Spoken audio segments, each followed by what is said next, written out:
Good morning subscribers. ఈరోజు నేను మా అక్కయ్య వాళ్ళ ఇంటికి వచ్చాను. తాను చేస్తున్న రెసిపీ మీతో షేర్ చేసుకుంటున్నాను. తాను ఫస్ట్ పచ్చిమిర్చిని తొడిమె తీసి చక్కగా కడుక్కొని మిక్సీ పట్టేసుకుంది, చూస్తున్నారు కదా.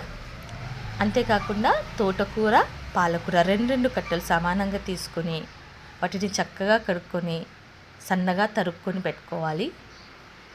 ఒక గుండి తీసుకొని అందులో ఆనియన్స్, టమాటోస్, పచ్చిమిర్చి మనం గ్రైండ్ తీసుకుని పెట్టుకుని అందులో వేసేసి 2 మూతల నూనె కూడా వేసింది.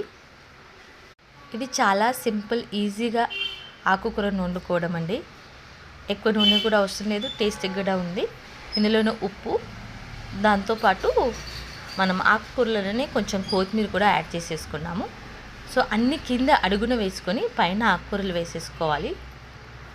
వేసుకున్న తర్వాత మూత పెట్టి ఒక 10 నిమిషాలు 15 నిమిషాలు పొయ్యి మీద పెట్టుకున్నామంటే కూర చాలా సింపుల్గా రెడీ అయిపోయింది.